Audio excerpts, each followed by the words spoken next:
Hello.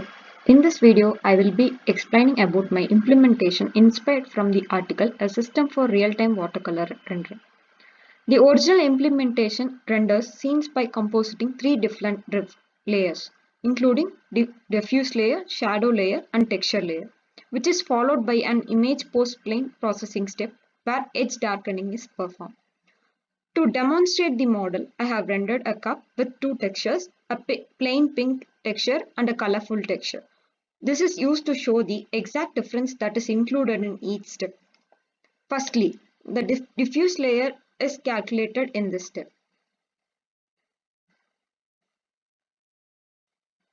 For the pink texture, this is the diffuse layer that is calculated. For the colorful image, this is the diffuse layer that is calculated.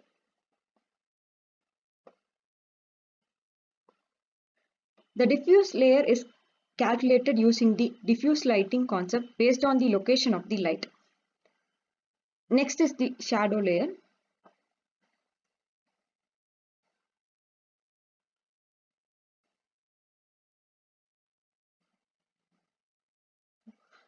To calculate the shadow layer, shadow volume concept is used. To create shadow layer, the vertex shader checks if the vertex is facing the light. If yes, then the vertex is extruded to infinity and W coordinate is set to 0. Else the vertex is left where it is. To show the difference between the shadow region and the light facing region, I have used two textures where colorful image is used for shadow region and a red color is used for the region that is facing the light.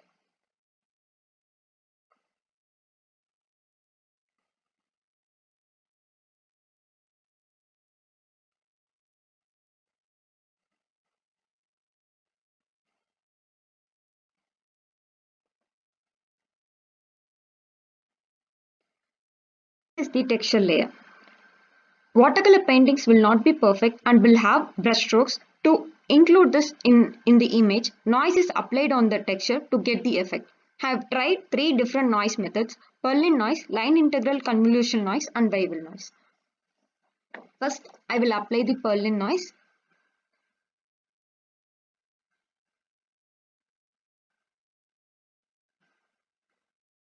When I apply the Perlin noise, there is some change in the light color, but there is no much change as expected for this method. This is a popular procedural method that is used for creating noise. Next, I will apply the LIC line integral convolution noise. This can be controlled with these steps that can be applied on the image. The effect when I increase these steps,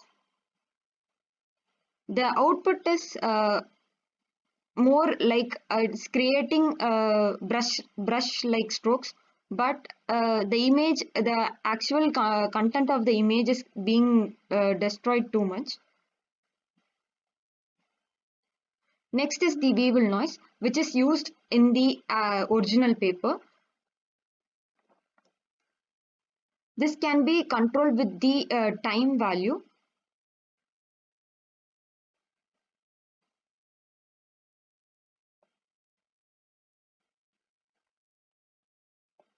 The effect can be seen. This seems to be giving more appropriate result when compared to other two. So for further implementation, I have used the weevil noise that is implemented in the original paper for texture layer calculation.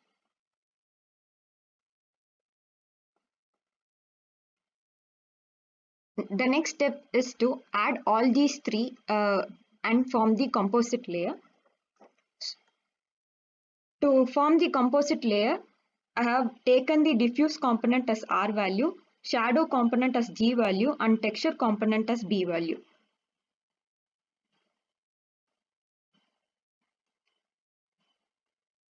This is the resulting image that is formed after compositing all three layers. Uh, when we take the colorful image, the effect is not proper, but for the plain texture value, which is pink, the effect is as expected.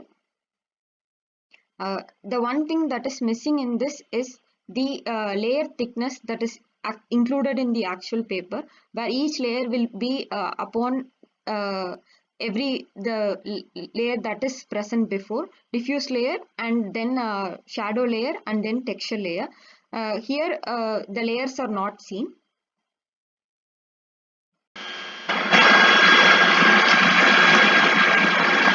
Next, I have tried to perform edge darkening, but the results are not as expected.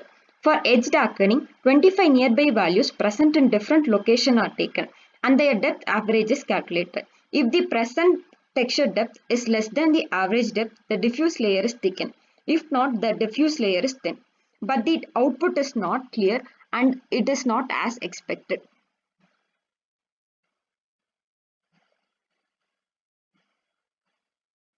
This system can be improved in the image plane post-processing step and the layer thickness calculation step.